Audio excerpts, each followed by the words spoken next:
హల్లెలూయా. దేవునికి మహిమ ఘనత ప్రభావంలో కలుగునుగాక.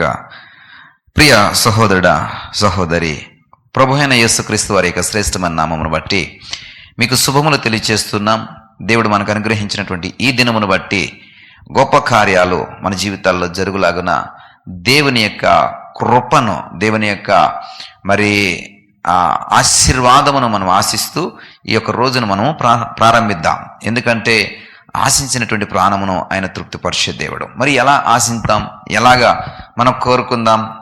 ప్రియ సహోదరుడా, మనం ఏదైనా ప్రయాణము మొదలుపెట్టాలనుకున్నప్పుడు, ఈరోజు ఉదయము నీవు నీ రోజులో నీ ప్రయాణం మొదలెట్టాలనుకుంటున్నావు అంటే ఏదో దూరం జర్నీ చేయమని కాదు. నీ ప్రయాణం అంటే ఉదయం లేచిన దగ్గర నుండి నీ పనులు, తర్వాత ఏం చేయాలి, నెక్స్ట్ ఏం చేయాలి, సాయంత్రం వరకు ఉండేటువంటి నీ పనులు, అంటే ఇదంతా ఒక ప్రయాణంగా నువ్వు భావిస్తే ఈ ప్రయాణము ఎలా చేయాలి? ఎప్పుడైనా ఎక్కడికైనా వెళ్ళాలనుకున్నప్పుడు మనం తోడు తీసుకుని వెళ్తాం. ఎలాంటి వారిని తోడు తీసుకెళ్తాం? ఆ మార్గము గురించి తెలిసిన వారిని తోడుగా తీసుకెళ్తాం. లేకపోతే ఆ ప్రయాణములో మనకి సహాయకారిగా ఉండే వాళ్ళని తోడుగా తీసుకెళ్తాం. ఎలాంటి వారిని తోడుగా తీసుకెళ్తాం?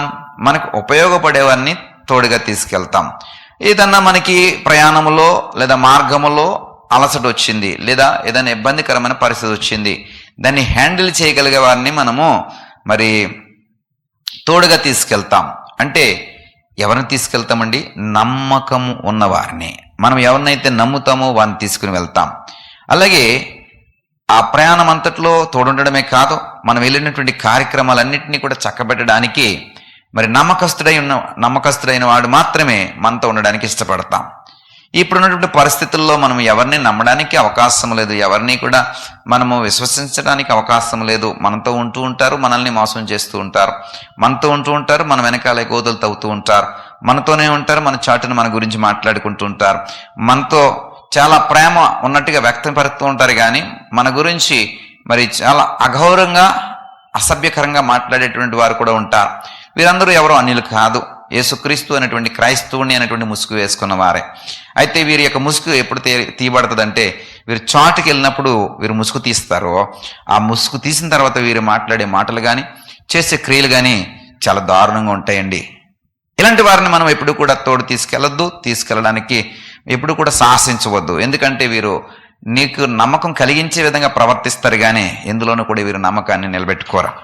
అయితే నీకు నమ్మకంగా ఉండి, నీకు అన్ని విషయాల్లో సహకారిగా ఉండి, నీ బాధల్లో నీతో బాధలు పంచుకోవడానికి, నీతో పాటు శ్రమను పంచుకోవడానికి, నీ యొక్క కష్టమును పంచుకోవడానికి, నీ దుఃఖమును పంచుకోవడానికి, నీ వేదన పంచుకోవడానికి, నీ ప్రయాసను పంచుకోవడానికి, నీ యొక్క ఇరుకైనటువంటి పరిస్థితులను పంచుకోవడానికి ఒకరు నమ్మకస్తుడైనటువంటి వాడు ఒకడున్నాడు.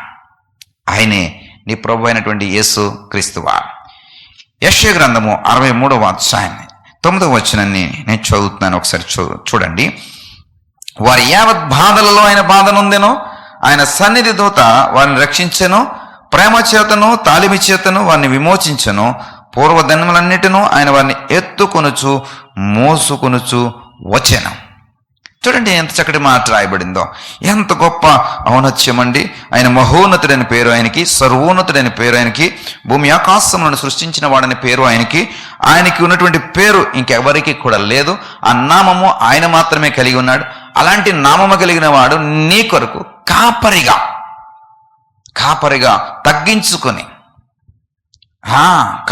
తగ్గించుకుని నీకు తోడుగా ఉండడానికి, అంతేకాదు నీ యావత్ బాధలలో ఆయన బాధ నొందడానికి. నీ ప్రయాణము ఉదయం మొదలైంది, నీ పనులన్నింటిలో అనేకమైనటువంటి ఇబ్బందులు ఎదుర్కోవచ్చు, ప్రతికూలతలు ఎదుర్కోవచ్చు, అవమానాలు ఎదుర్కోవచ్చు, నిందలు ఎదుర్కోవచ్చు, ప్రమాదాలు ఎదుర్కోవచ్చు. ఈ అన్నిటిలో కూడా నీతో కలిసి బాధ నొందడానికి, నీతో పాటు బేరు చేయడానికి, నువ్వొక్కడవే ఈ బాధ అనుభవిస్తున్నానని అనుకోవడానికి వీలు లేదు.